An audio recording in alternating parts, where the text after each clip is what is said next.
Merci à Aleka Bongo, merci aussi à Moro Nzambe et pour les doudous la PSOP, merci. Bandero va filer un message dans la rubrique où il y a diététique na carte génie Congo. J'espère le tour le Likambu il y a paille parce que la fois passée tu parlais qui en long et en large avantage et des désavantages à relier à manga. C'est qui va comment il faut relier à manga. C'est aussi ma maladie sonnée par manga et puis fait à manga d'abord tu qui sur le diabétique hein c'est une explication aussi quelqu'un qui souffre de maladie il y a diabète comment quoi il conseille la manga mais le tolo bel comme paille de rodoudou au moins il paille bande ouais tolia kayango c'est vrai monsieur tolia kayango peut-être année au moment aller paille mais il y a peu découvrir que paille peut-être lui sonne ton négligent paille parce que so kena mboka o ba ebi paille benga ngo arbre de vie hein paille benga ngo amsobe arbre de vie amsobe ngo arbre magique parce que on a découvert que na paille à partir ya paille yemo comme nzete azakisi makasa na yango zakisi mbuma donc en fait paille ya paille azakisi ba poso na yango zakisi bambuma pia paille ezakisi et puis mai oetanga la paille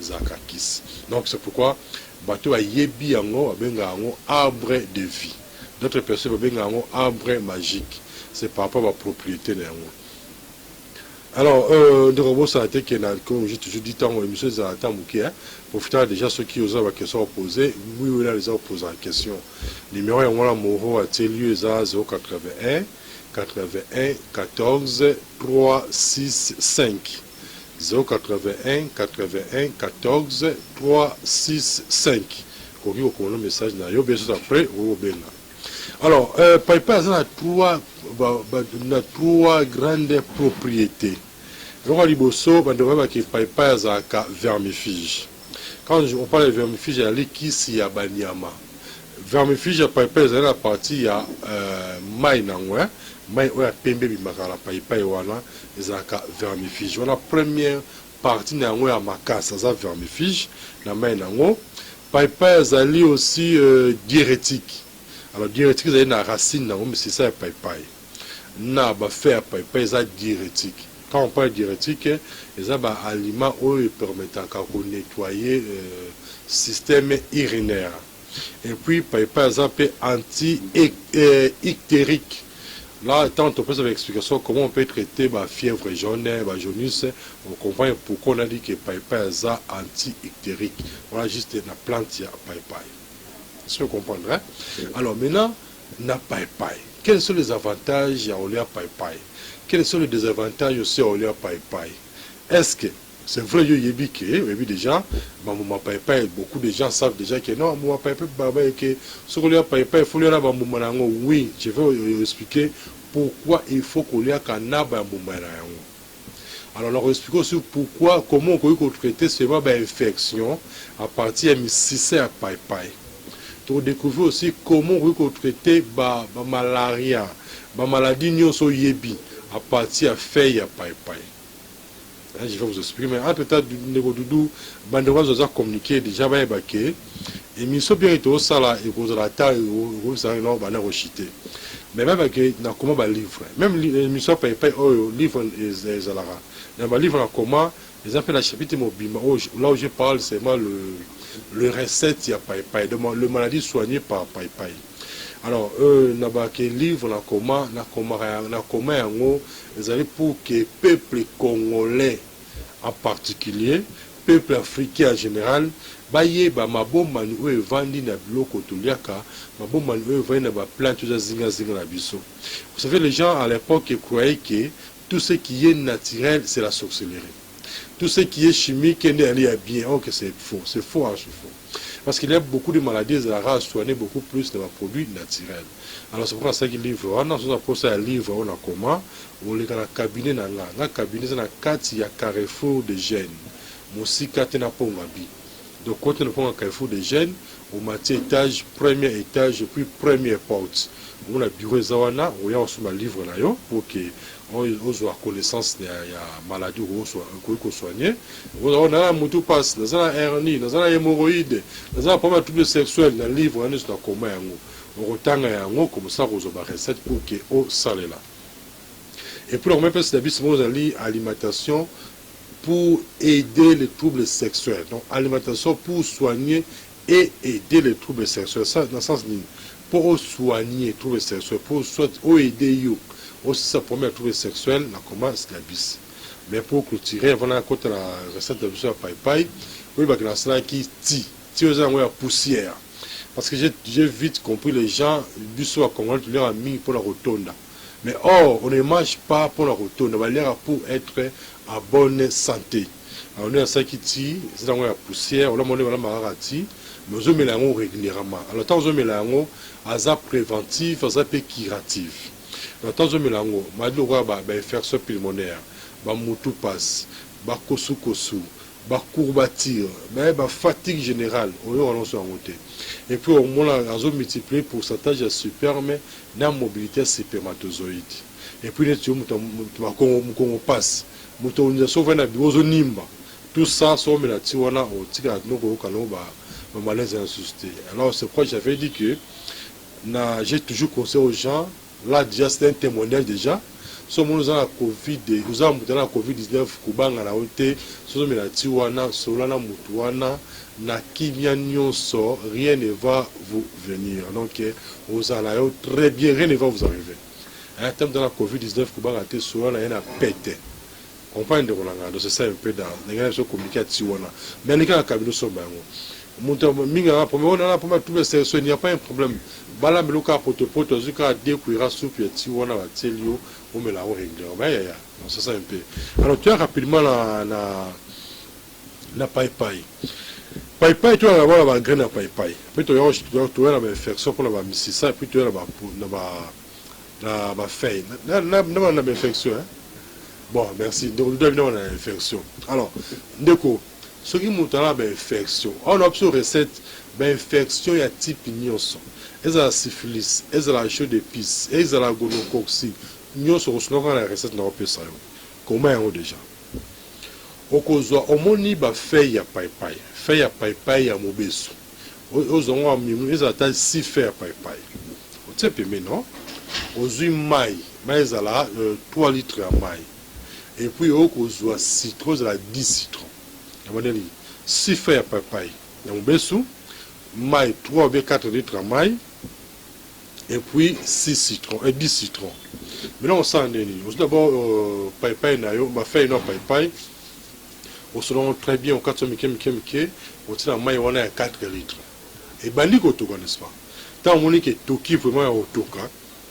Nous, juste citron, là, au kati on a ba poste na nyonso au kati otina kati ya mai wana zo to na nzungu so sisi otikata osili kiti si on mala moko ouais donc ozo kata ma citron tant nzungu za na moto na makasa pai ozo kata ma citron na yo au moins aussi okata les 10 citrons so si okata yango ofunika moke donc soko ofunika tant on citron et ça va in à 2 minutes après au kiti si yango ozeli et se refroidir et comme à pio c'est comme pio comme on met là, un verre le matin, un verre le soir.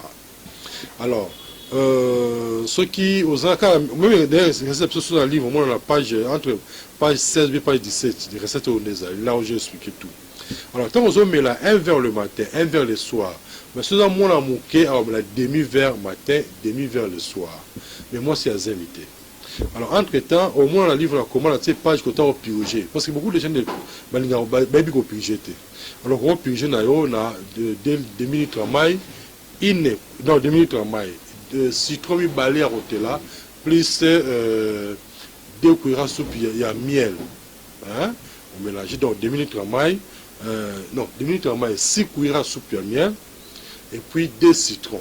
On tire, on mélange pour la purger. Je ne sais pas parce que on a des sarang qui vont acheter.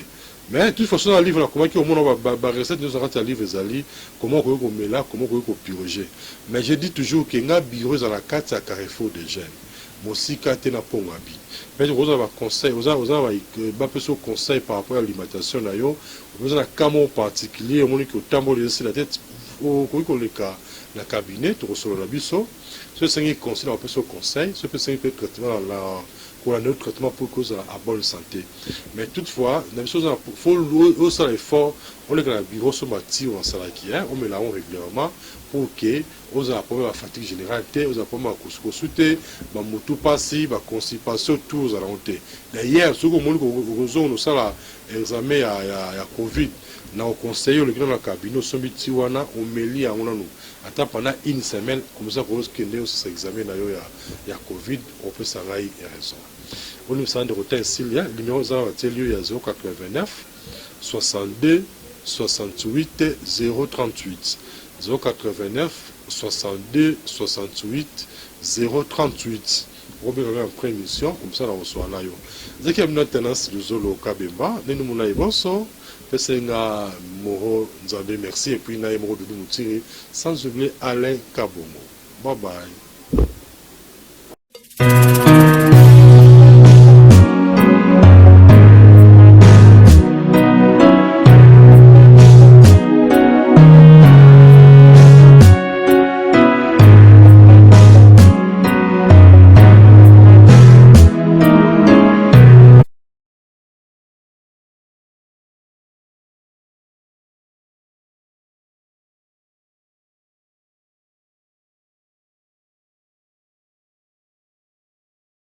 Avec Dr Athanase et nous pensons que vous êtes nombreux en train de nous suivre. Cette fois-ci, nous allons passer à la deuxième rubrique, sujet du jour, avec nos invités qui sont déjà là et j'ose croire que vous êtes vraiment très satisfaits et surtout vos messages qui ne cessent de nous parvenir, témoignant votre soutien et surtout votre considération, votre fidélité à ces programmes. Merci beaucoup Madame Manuela Ilofo qui est secrétaire du DIRCAB Yves Kitouma à la vice-primature ministère de l'Environnement et des Développement durable, coordonné par Madame Eva Zaïba Massoudi. Salutations à vous Madame Manuela Ilofo.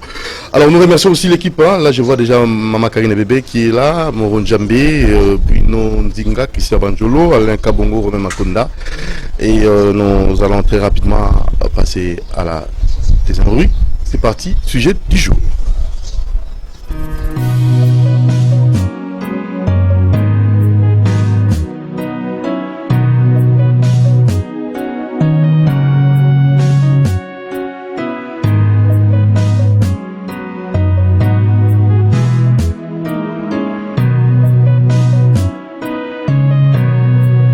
Merci beaucoup, merci. Nous avons nos invités qui sont là, Génie Congo. Quel génie, autre Mbélibino, Moko, Aouza Mingi, et côté spirituel, à la révélation pour la solution à Congo. Et l'autre génie, il a invité le loi pour aborder purement politique ou économique. Il m'a quoi, mais la montre au fan, c'est politique. C'est très capital. Alors, le CT, bonjour, c'était. Bonjour. Vous allez bien, c'était? Ah oui, je vais bien. Où c'est représenté pour nous avoir BOT. Bon, Lélo. Chef de travaux. C'est Lélo là, identité monsieur. Vous allez? Là, docteur HP Tchengsak. Docteur HP Tchengsak. Ça veut dire? Allez, moutou à la solution, mon Congo. Docteur HP. HP Tchengsak. Ah, HP Etienne Sak. Identité, oh, on a une Alexa 100%. Spiritualité pour nous délivrer Mbogao. Spiritualité 100% pour la délivrance à Congo. 100% délivrance à Congo. Spiritualité. Et Ndikonabiso, Antoine. Antoine Botoko, Ndoye est président de la République. Ah, ça va bien. Hein? Et ça l'a bien parce que c'est un homme tout ça la lutte. Naye Longo. Et puis il a gagné pouvoir. C'est pour cela que tout le cas toujours n'a pas été. Ça lutte encore. Imaginez. Ndekonangai na sa elite na jaba 17 ans. Oh, oui. Tam so mo na bakanga na parler mais na kosala tout na sauter mire na ke. Soko ke donc événement nyonso makasi uzala. Moko atika ko sayote mais bandeko zo mo. Tanga to événement uzala. Soko tali événement yo deep. Ah. Nazalaka. Biso na mama bazai bati toyeka awa foko ma maison Schengen. Ah. Place ba bloquer biso. Ni les gars. Tokendaki fait tokende ko déposer memo na biso na kati ya seni tango tokomeka wana toleki général Kasongo général Kanyama plutôt na RTNC tango toleki wana yebiso biso alobi nazozela bino liboso tango to progresser kaka muke tokuti asali barrage awa donc vendement moko eleka ya kosakana te wana biso na bamama bazaiba ti tango azokai na likolo biso tomema ye ti yo si oui mama bazaiba oui mimi tomema ye totie na mutuka kei après biso ne toye kosala sikoyo lit na la police. Deuxième événement toye kosala tango Tshisekedi abengisi biso na stade de Martyrs o balobi ka kosala meeting na ye na stade de Martyrs po azo imperium na ye bato balevaka na 6h nazalaki parmi bato wana baye kozongisa ngai na 1h mutakala babwakanga na balabala na komine Angalema na se retrouver bato babelanga ndoki kimi oui na kimi na okima wapi esika yango mpe nayebi te bo eza mpe komine nga na koleli te bon bamama ya mawa kaka nayebisi bango naza ndoki te mpo baye na mabanga bebika Kongo naobi naza ndoki te boyoka bo papa moko alobi boyoka ye nano mabanga deja ebanda ede na makolo mama na ngai tozalaki nini fai tosala meeting na stade de Martyrs boyeboye nga baleva nga boyeboye boyebi no mama na bato babandaki kolinga Kabila te bon baye kozwa bilamba bazo transport bapesi nga babilala po inere ozonga te nalali lobi na tongo na kozonga donc bacheki wana po bimandoki na bimandoki baba renga ça c'est grave ça. Alors troisième événement, on y va Antoine. Troisième événement on a babetaka Martin Fayulu ouais libanga ouais bon bal caoutchouc na lobaka ngo plusieurs fois na bi batala na événement ba mona ngai azaki pembe na Martin Fayulu na Vital Kamerhe yo na katikati ngana katikati ozaki olugani non au moins tango na tozoluka mbongo wana parce que balobi so beta lisola bal caoutchouc pour répondre bal caoutchouc wana tango babetie po il fallait que tobima tokende boye mais siko azalaki neti oyebika bango baza ba leader baza ciblé pam tomoninga bord ebimi pou akwei tolokoti ale tokotisi na siège na ye basopele bama ya malili wana titi batokange babande ya pembe wana titi meloko ngo ezogofle kaka titi même na bandeko les zéro tout ozaka na bango ngaku tuichete une fois nazwaka bala pour na marche na lit bakokotisa nga na hôpital ya Inde 3 hôpital mo eza na Inde 3 boye bakotisinga kuna ti bandeko les zéro bangi na ba caméra ba filmer tout ça ndena moto bafuna yo ndeyo ouais baye ko nayi ko bima en tout cas na ba événement tout natika kate pesa la pension et puis tant que ça comme on a peuple ça ko vivre na ba norme moko boye obiso to sepela na ngote bon to koki ko kanga maboko te parce que so to tiki nani soro ya bunda so tali mutu lokola Lumumba akufaka na 50 ans te 40 ans te akufaka so na ba 35 ans azalaka jeune et apesaka indépendance na Congo mobimba ba mikolo ba paka bazalaka wana ezalaka Jésus Christ ay ko kufela biso na ba Jésus ki ba 30 ans so combien d'années bato bazalaki wana belé tanga sali lit na ya bo jeunesse les lots za ko benga masoko nimeli Yesu. Alors maintenant actuellement comment vraiment makambo ezokende pe solution nous ont proposé actuellement makambo ezokende malamu soki tolobi makambo ezokende malamu eza lokuta parce que yango mona même makambo parce que ozali ndo ya président yango mona même makambo epesaka même Kabila mutu makasi parce que na même makambo ezotambola bien te bango balobaka makambo nyonso ezotambola bien mais pona ngai il y a des domaines où ezotambola malamu na domaine ezotambola malamu te vous comprenez et ça le domaine net ya tout le courant mai est-ce qu'on peut trouver une solution pour la mai net le courant na mai et ça otambola bien te yango même na demandaka même na bakati ya IGF ti lelo asa ko sala banquette na ye ba tout chaque jour balelaka na Sinel na courant Sinel na Régie des eaux plutôt baza kolela tongo midi poko mais bango baza wana baza occupé yango te bazui nani ndeko nani soka ambassadeur ala tundu batie kuna na Sinel ti lelo depuis chef de l'état lobaka na bango ke il faut ba changer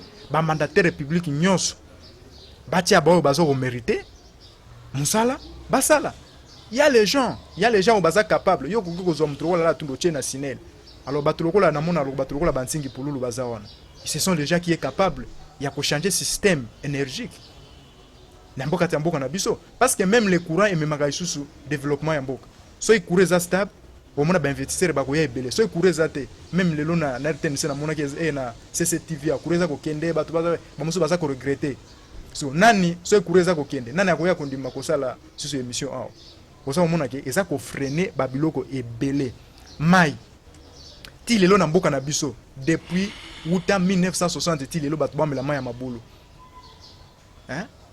Régie des eaux Azao est-ce que tu peux imaginer na 21e siècle bato bakomela mai ya mabulu na kati ya mboka na bino na kati ya mboka oyo ya ngai et puis na mabulu wana mai wana ezalaka déconseillé. Pourquoi? Dale ekoki kozala pembeni wana dala wese kozala pembeni wana bosali forage na bino eke kotuta peut-être côté ya dale ya forage dale ya wese mai wana ekomi kobima bato bakomi komela yango omoni koprovoke forage. Il faut que ça en mon sika d'activité humaine. Voilà. Comme l'a bien fait monsieur Hilaire Mboli. À ça il forage côté Antsele kuna. voilà Na environnement on Environnement a moko. ta activité mo sale maté. Moko. Monsieur Hilaire Mboli Ah. na peso mbote mingi na mama Nadine Bolalwete. En tout cas bisika bozali merci na mayoyo ya forage bokisa la musika. Est-ce que tu continues na forage na mama ebe to na mboko. Yango na Ba za arriver koloba. ebe to na mboko. Yango Mais na- eza nini? Est-ce que ba mandataire wa sika barocha il faut ça nini? Il faut pas pour nani kuna na régie des eaux, pas pour nani na SNEL. Ba cha nani kuna? bamandataire oyo bakotia bamandataire oyo bakotia il faut batalaka oyo babengi nani histoire ya mutu yoki ekonome mutu abandaki kobuka baninga maboko na quartier Oh. hein? Donc ye pana ye soki osakani bolite okwei yoki Donc ekonome dans la force physique. mutu oyo abandaki kobeta c'est-à-dire akola di na vayusité na mutu na ye Non, il faut pas dire ça, c'est trop fort. nazoyebisa yo Quels critères eux barocha mutu na bacritère bacritère na Régie des Eaux. Kokende na ba force physique. na bamandataire na Totala na mutu. na mutu yango tozoloba ti Mutu. il faut ozala un obandaki kobima parmi les premiers na kati ya classe. Ah bon? Deuxièmement, au présenter babilete na yo. Oh. Troisièmement, Troisièmement, au se comporter na quartier ndenge nini. voilà conduite. Conduite Excellente.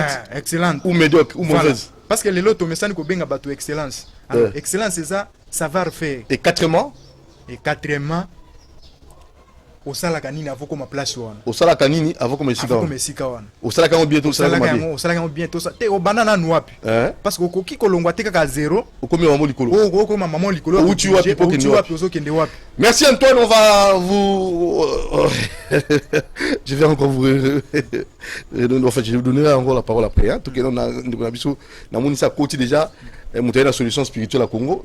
Yo politique tout aux après. Solution spirituelle à Congo.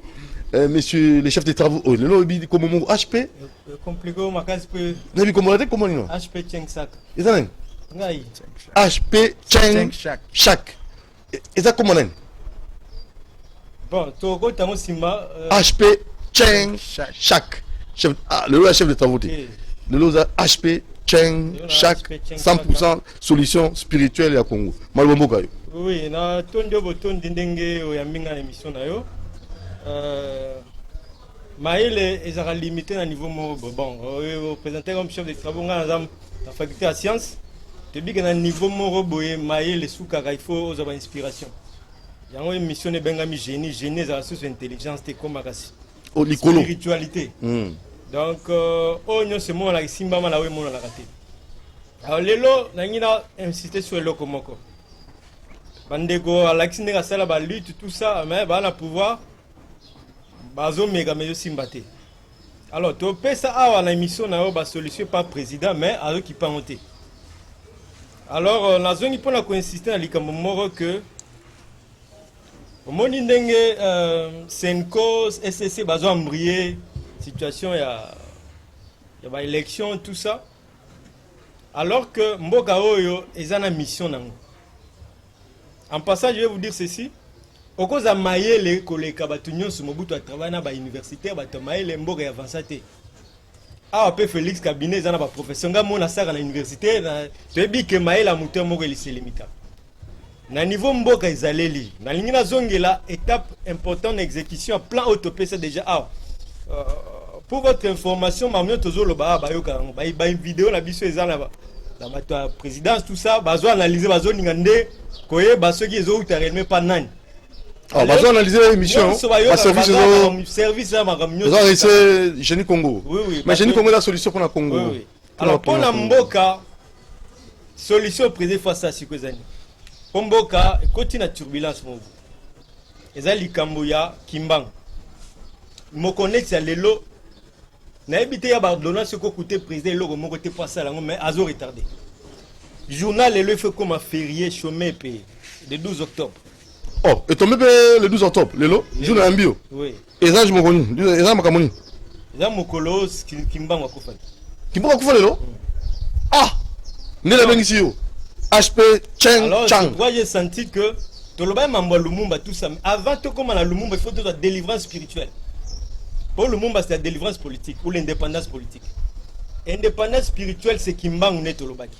Président Kende na Kamba la Kibango tout ça mais pour la biso batozo détecter spiritualité jour à liwel et qui joue au botam. Pour Bible le barré c'est la fin d'une chose vaut mieux que son commencement. Donc nasuka mutunde tokoyeba finalité à vie nae. Mutumsoko banda mala masuki mabe. Donc c'est la fin qui justifie les moyens. Justement, c'est pourquoi il faut tout célébrer liwa ya Kimbangu. Lelo le 12. Oui. Alors journal Lelo. Ah bon? Il faut ordonnance pas signer pas décréter journal 12 octobre journée chômée payée. Pourquoi? Mboka Banane Baboma Kimbangu. Comment Kimbangu s'est retrouvé 30 ans en prison? C'était un missionnaire protestant catholique tout ça. Ba religion ou tapi, ba religion y a ba missionnaire. Léon Mboka, crise o bazui, c'est SCC catholique de Bassini Makambu comme état ba onde ba na solution ya Congo. Or en réalité solution Congo et que jamais kozala maboko ya ba religion à Libanda, ça c'est faux. Donc Erbozo luka que c'est une connaissance bangonde autorité morale spirituelle à Mboka o ebo salaire. C'est pourquoi pour ramener le pays na identité na pour toloba Mboka o ezala vision comme ma grande puissance africaine na mondiale. Na mokonzi ko ya après Félix. Félix mission na eza abongisa nzela. Ko bongisa nzela il faut honorer ba tata ne tolobaki. Tata liboso Mboka ko honorer za Kimbangu. Yango journée 12 octobre, ceux qui vont commission au chemin payé, bozo pesa Mboka indépendance spirituelle, c'est-à-dire Senko na SCC et coopère d'influence dans le Mboka o. Alors ceux qui bozo tika Senko SCC bango ne bazala ko sandeng ba sala, ezana ti bozo renier mission ya Mboka o. Cette nation a une mission d'être une nation conquérante. Esaïe 18 et le Bango, une nation qui va dominer l'Afrique et le monde. Or, Senko, c'est quoi? C'est Rome. SCC, nous savons là, les protestants viennent des États-Unis. Donc, ce sont des religions de domination. Il ne faut pas qu'on leur laisse la liberté que c'est eux qui doivent décider sur le Congo. Moutou Azan Nzambe, Atazaï Morinda za majorité. Alors, pour voir Yamboka, Félix, ce qu'on a sauvé, mission na yo. Pendant le bail que ceux qui est lié a raté mission na et Elisa a remplacé. Donc en passant Moutota cause au pouvoir la Mboka au outil la origine ya pouvoir papa. J'ai démontré ça plusieurs reprises. Donc ce que c'est la question c'est quoi peut ce pouvoir c'est Rome et c'est les États-Unis au côté de l'Ozongote. Or na niveau au Félix a comme Mboka a pesa ki Mboka pas Nzambe. Donc Moutota comme président la Mboka oyo ce qui a quelque se référer na dominateur akala. Donc il faut se référer à Nzambe. Il faut se référer à Nzambe. Nzambe à Israël a comme le sur le plan spirituel, Félix a changé donné. Félix Nzambe mais il est en train de retourner na batu oyo Kabila Kabona Ginabang. Ça c'est une erreur grave. Il nous pense que ce sont les Américains qui vont l'aider à diriger. Les Américains étaient avec Mobutu ici. Les Occidentaux ne l'aideront pas ici. Il doit se référer à sa source. Pourquoi Benga va dans martyr à Pessimbo et Panzambe? Alors Nzambe on a tué wapi? Alors comme Bokonzio ya joué Zaki Nzambe, Nzambe a pesa qui mission de tout l'accès. Et là on a sengi siko que 12 octobre chemin payé, Kimbangu élevé au rang d'héros national, c'est lui notre référence indépendance spirituelle. Ici je vais souligner, ouvrir une parenthèse pour dire que Kimbangu a un patrimoine à Kimbangiste était. Parce que les Kimbanguistes d'ailleurs, Balongo ou Nanzela Kimbangu. Kimbangu lui-même n'était pas Kimbangiste. Là Kimbangu doit être un patrimoine commun de tous ceux qui croient en Dieu. Donc, si tu es congolais, tu dois te référer à Kimbangu comme notre prophète. Donc là, moi, je ne suis pas kimbanguiste. Je suis un ministre de Jésus-Christ. Mais je sais que Kimbangu a été envoyé ici chez nous au Congo. Alors, quand nous allons placer Kimbangu à sa place, non pas comme une divinité, non, moi, je ne place pas Kimbangu comme une divinité, mais comme un messager de Dieu, un envoyé de Dieu pour le Congo, cela nous remettra dans notre chemin. Puisque, bolinga, te lisakola Kimbangu ezolanda mboka o. Mboka oyo gozo mokonzi oyo akokotisa biso la grandeur.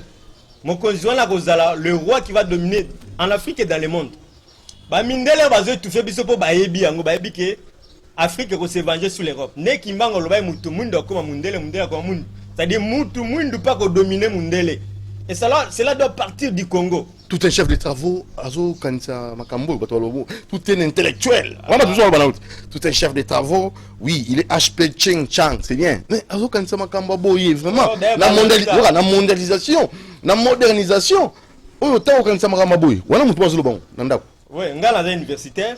Je crois la cour a la deuxième licence à Kumba Pestaka, histoire et critique des sciences. Na niveau la coutu batang ça va chercher congolais va s'approprier la science.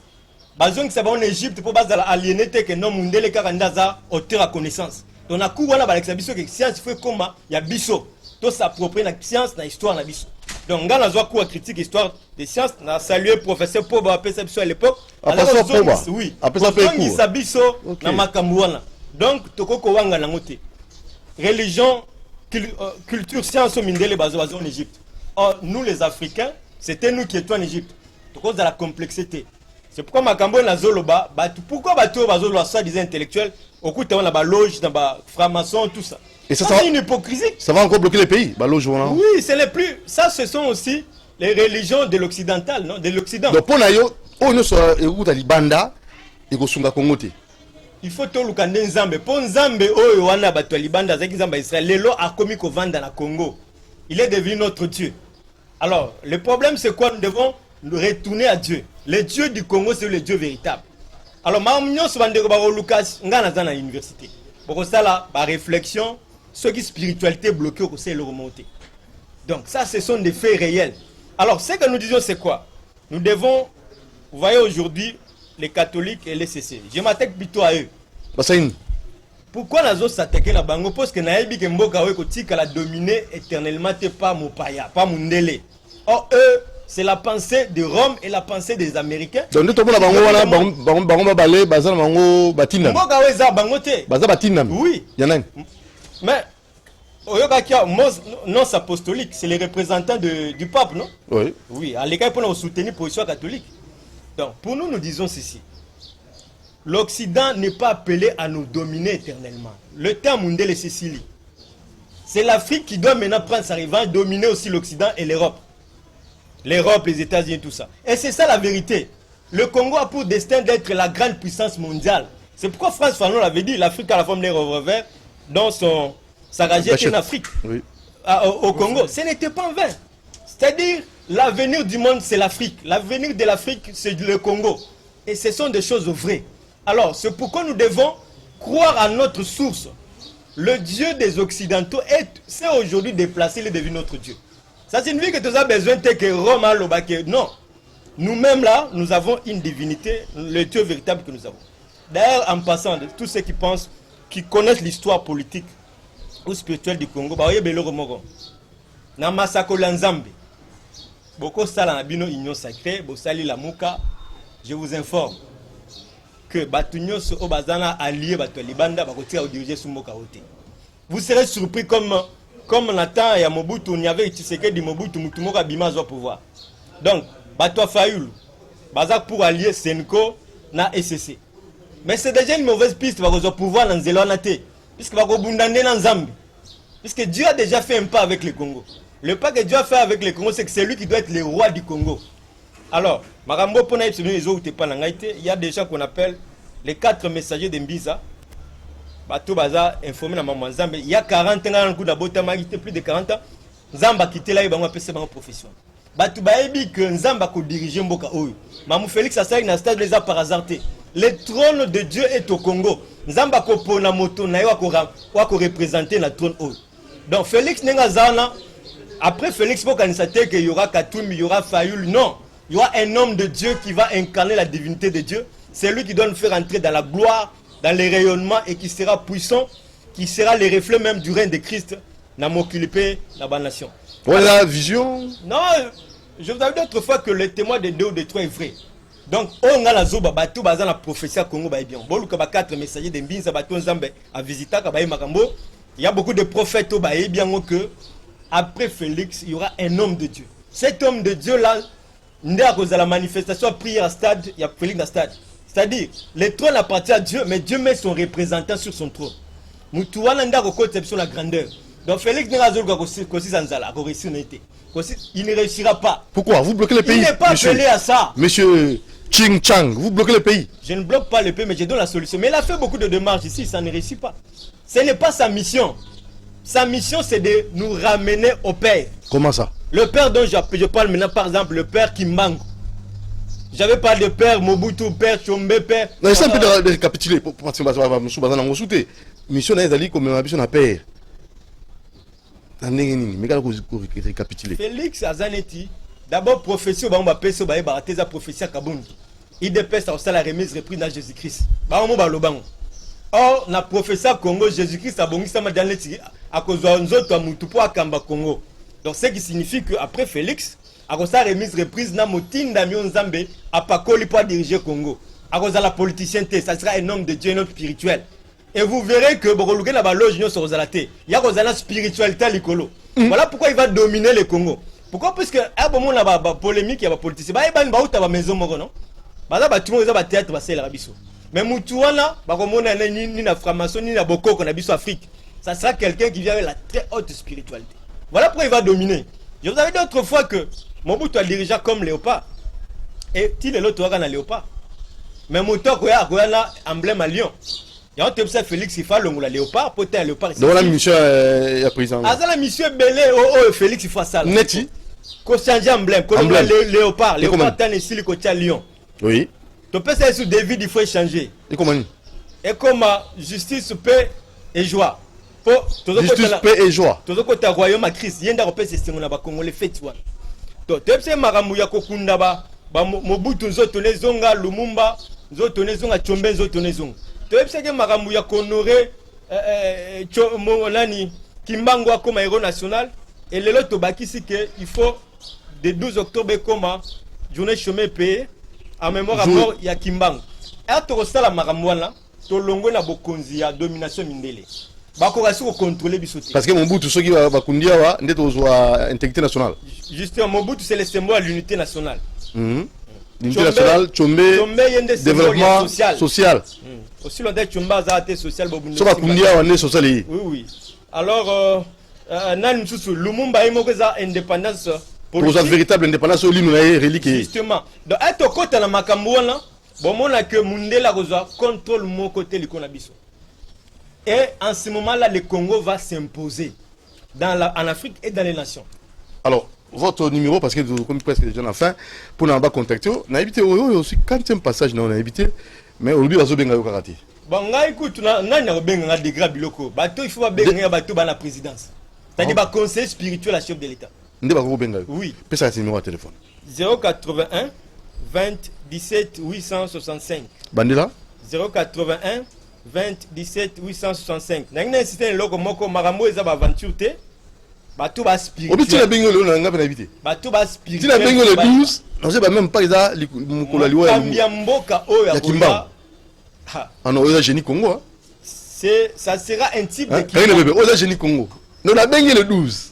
Donc c'est très compliqué. Bazo marambo c'est le jour à 12 octobre en mémoire de Kimbangu chemin payé. Basta on a lombangu avant Mzoto Lumumba eya et Mamsous il faut Kimbangu nan pour notre indépendance spirituelle voilà bon que c'est une chose à dépouiller et c'est ce qu'on a dépouillé et quoi sous qu'on règne à pour Kimbangu Azu contrôle la Congo. Merci monsieur HP Ching Chang. Voilà alors Antoine toi qui déjà sous Kanayo. Merci d'être au na sous kana émission Génie Congo. Ya moins to sepela ko ya mingi parce que na ba émission ya politique okomona kaka oyo kuna likofe oyo kuna likolo kuna nini soko bengisi bango na Génie Congo ba oyate po bayebi ke oyo eza kilo yango tosengi même na bato bameka kotala ke émission oyo parce que yango ni mutezo fungola bato bongo ndeko na ngai na koloba na yo na développement ya kati ya mboka oyo na ye na mwa biloko mibale mais lokola taiza muke me na ko capturer ngombango soki il faut to privilégier ba bengi ba poste oyo eza na intérêt oyo ezota l'intérêt général ya mboka ba poste nini boy ko zwa lokola eloko lokola port exemple donc il faut ko protéger yango il faut ko privilégier yango akoka kozwa concurrent moko te oza omona makambo biso tomona ka ba port illégaux tout ça ba port illégaux tout ça ezala te parce que eloko wana eza ko appartenir l'intérêt général toutes les couches dans toutes les couches baza kuna na kati ya baporo wana baza ko travailler pona baye bakolesa basina mais un individu moko akoya a créer oyaye asali wana po akela asala ko biloko l'état nous biloko privé ba biloko ya privé mboka ekotambola ndenge nini ata osala fort nini ata osala fort ndenge nini eza lokola mutu moko aye asali njili na moko privé aéroport na moko privé est-ce que koiko sala mutu moko akoya pe abimi boye asali armée privée ils ont raté hein est-ce que ezala siko ba biloko wana ya l'état comment est-ce que bakoma ko créer oyo moni pena mutu pena ke levi avandi pena wana lobina créer yanga privé alors que il faut ya l'état esa nini ekufa est-ce que eloko wana ekoki ko développer mboka ne ko développer et puis na deuxièmement na koloba boy mboka jamais etikala ko avancer na ba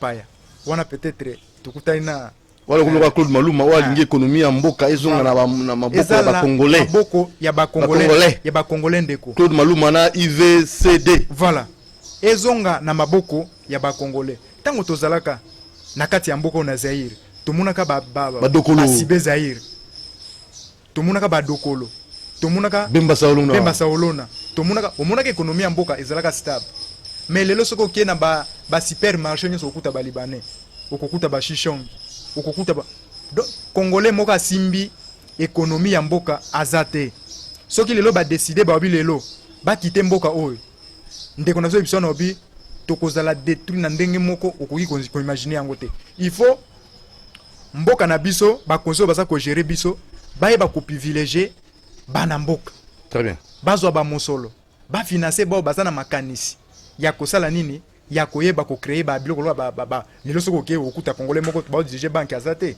ba même agence ya mbongo azate supermarché ba congolais bazate ba agence ka ya mbongo bazate ba boulangerie bazate nyoso to pesi me ba agence ata ya uzwa mbongo to pesi kana ba pa na pesi mbote mingi na shop letu ndeko na biso okitonabi to sala ba shop ba congolais voilà topesi nyonso na bapaya siko po eloko wana po bato bayeba ko développer na biloko wana parce que congolais mingi azalaka ne moi aventurier soka azwi mosolo mona ki il faut c'est trop fort ça ouais bon na retirer ngo soki oyambi ni ja génie Congo na koloba nini omoni na place wana po na l'état akoma kopesa bato ba mosolo ya bato ba créer ba petite entreprise au moyen ou tout ça il faut d'abord abimisa carte d'identité biométrique oyo ezali na kati ya numérisation, c'est-à-dire que donc il faut pas numériser. Ouais.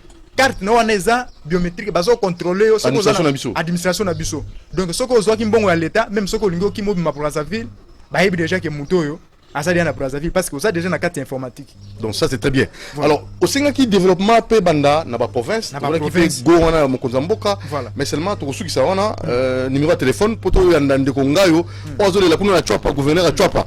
Ndeko nga lia non il sake komi na chapate toujours na ndeko nga yo na intervention na sali alors pour na kosuki sa numéro de téléphone na yo pour na kosuki sa numéro de téléphone na ngai plus 243 948 91 77 plus 243 948 91 77 bandeko bazolo bananga ke aux indépendants pourquoi tout ça n'a pas parti politique oh patron na koyi bisa bango kala mingi te il faut caméra na ekita tango na okende ko sala déjà la parti politique na parti politique mais pourquoi la parti politique ngai yala na so ko za na idéologie ya malamu en tout cas yaka pas dudu monti en tout cas na koyi bisa yo na ko louer ba mitu ko to okende kuna ko za na caméra kala mingi te na osala déjà pour tout discuter kinaye quand même ameki koyoka on a PCA proposition on a PCA. Merci monsieur Antoine Botoko, merci monsieur H. Ching Chang avec la solution spirituelle à Congo. To ko prochainement, merci beaucoup. Merci monsieur namono za la kanda donc on va poser moi Congo kende namono ga dit na ba invité mais namono za zo dinga fado azotika mambu nazoya donc on souci à Congo. Bon, Congo, nzambe na souci mboka na Congo za mboka nzambe nazo lela ke et c'est fandi bo calendrier ne se kokia mambu fasala yango bato bazana ngwende mboka basala attention pokolo ngwende za nzambe kiti wana za nzambe Félix asia pesa ona nzambe maeba nzambe yepsa sani comme ça za distrait nzaba remplacer na Élysée mais Élysée et ya mutu oyo a respecter marambo to like ça en réalité clé ya Congo za mambo nazo like ça dans spiritualité solution monsieur ozalate so bosali makambo te.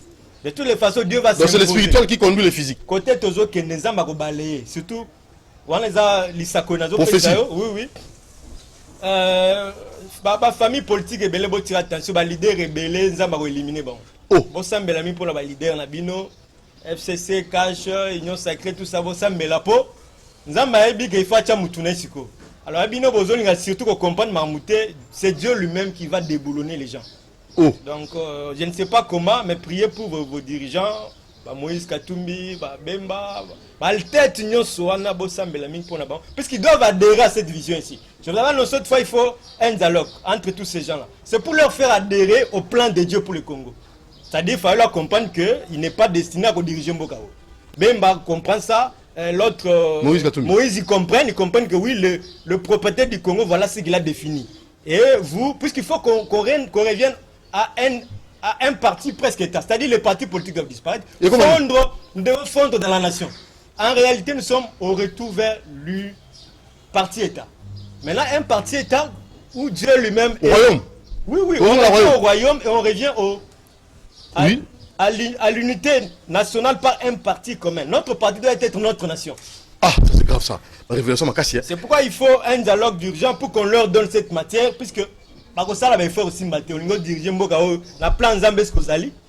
De combien on Nzambe? Nzambe ndako ba un dossier lourd hein. Alors, on voulait suivre un gaillot pas réclamer tu as pas kuna makamne zoleka. Développement fait dans la province tout le monde. Il y a ces constructions il y a ikela na kati ya province ya Chwapa. Ndeko journaliste kana ngoza koloba. Chwapa eza kotambola. Pourquoi ça faisait autant de la théorie? Oui, que depuis l'Union pour la nation, l'Union pour la nation, comment on a fait? Le gouverneur, au hasard, si le terrain n'a pas fait, hasard, la logique, il a fait perdre. Jusqu'au jour d'aujourd'hui, il a fait perdre. Hasard, la philosophie, il a fait perdre. Pour la comment sa population a dit tout ça. Population a fait population. Et si le nom, installation, il a fait perdre la population. Et puis, on peut regretter dans ce pays-là. On va construire la mariée, il est pour souffler ça, mais quand on est début, on ne sera pas accepté que partout dans la RDC, l'Union pour la nation est opérationnelle. Quand on a parlé l'Union pour la nation est opérationnelle. FTC, les lois, à 1000% quand on a pas. Les raisons que vous avez et les situations que vous avez les gars, en bas de ça, c'est le chef de l'État, n'a pas autorité en boca, tous les gars que les gars n'ont pas la caisse à monter. Bon, retardement, il va se préparer pour la Chwapa et pour l'arrêter à la le gouverneur sortit tout le monde. Le gouverneur a sa logique qui est une pour la nation. Le gouverneur a la logique qui n'a pas fait perdre à constater parce que a fait perdre même les sentinelles, même les passeurs d'eau. Si vous n'êtes pas fait perdre, et pas y a une connerie au Bongo, ou à la gouverneur à Chwapa, au bout de l'explication. Mais dans ma solo, à Zokosa, il est de l'Union pour la nation. L'Union pour la nation qui torpille, l'Union pour la nation qui fait manipuler Batoyoso. On a fait perdre, on a l'Union pour la nation. Il y a un autre pays qui fait dans la mécanique.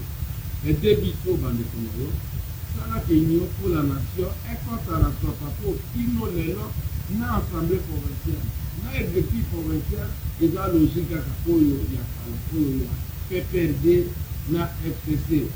C'est ce qui fait que et là, comme mon côté, ni DPC, ni MSC, ni parti, mon côté, il pour la nation, et dans la chambre. Pour les gens qui gouvernent à Gio, à Pétition, à Saint-Legosa dans la vie. L'autre pas peut-être que à Théa, à territoire, à Koupaki, mais pas les communes pour la terre, difficilement. Application à gouverner. Attends un second de mon côté. Et tout ça, comme là, était la propre position, la côté de Mélaye, comme alors, la logique qui est chef de l'État, il y a une union pour la nation et pour le gouverneur, il faut que ça aille ma vie, il faut que ça aille, on a Azam Motoyani, il y a une union pour la nation. Il y a un gros qui banne en aïe, mon frère, Babundi, Balongo de Bébé, Tonati, de Rotomano. La zone est pour la dernière fois sur l'État, pour être débit sur l'union pour la nation. Et quand tu as fait dans Chwapa, tu as dit que tu as dans la province de Nyos, tu as par exemple souffrir. Et là, comment vous avez commencé à Chwapa? Dernièrement, l'État a béni Timbongo $2 500 000 pour n'avoir bon aéroport à Bouini. Mais où il va déplacer l'aéroport, là sur le bâtiment qui va vendre la yango, à Zimbabwe, comme Goliambo, là bas colis naïe, il y a pas perdu, il y a une pour la nation. Parce que la carte militaire dans le pays à Kalawana, où il y a qui ne peut pas là, et là la place où le bâtiment bomba à Kala, il y a quoi aménager, il y a quoi bon, il faut créer l'aéroport de tout ça capona, comme appeler ma caboachon de l'État, on a garé la nation. Pour la Makamunaye, et moi, on a mis sur la bateau. Il faut qu'on y attaque, il faut qu'on détruise. Il ne faut pas qu'on y aille des tambours à la chapa. Dans votre chef de l'État, comme est bon, pour y pas classe. À l'idée qu'on a comme on a chapate. Bon, pour y pas classe, à la logique, il y a PPRD, na FCC, na yé. Et depuis ce moment de Konayo, les députés, si les 18 députés, au bazar la carte assemblée provinciale, il y a pas 16. Baza va faire PPRD. 16, j'ai dit bien, PPRD. Zala il va payer mon corps bongo à désigner Kibango. Comme il y a mon corps à désigner Kibango, Baza Koko Kolobelo comme mon côté, Baza Oka Lelo comme mon côté. Mais la logique n'a bango, Makambo ya Tshisekedi et Tambola. Les peuples d'abord, et comme on a chapate. Soit pas été dans la logique n'a bango, il y a PPRD. Voilà pas si on le dit sur Bana ya Chapa. Suzana Yango, Anambo Konzomboka. Pour la province de Chapa. Ils ont quand même une province, la province. On se rend compte que Chapa Sali, si je ne me trompe pas, plus de 6 ans depuis comment province. Ministre Mibaleta, je dis bien, depuis comment province. En dehors, il y a ministre Papa Bongongo, et puis il Longo comme ministre de la Santé, à Kendeki et Sigouana. Les 6 ans, ministre de la Santé. L'autorité m'a dit comme Akuna. Et on se pose la question, est-ce que réellement, soit président de la carte de Congo ou soit président de la carte de Congo? Et puis là, il faut aboutir au bâtiment, les bisous comme un gouverneur qui ne fait rien, qui fait pas de parler des peuples de Naïe, qui continue à installer les peuples de Naïe partout. Et voilà, c'est tout pour la bande à Papa. Yangoana. Voilà un journaliste par rapport à la question.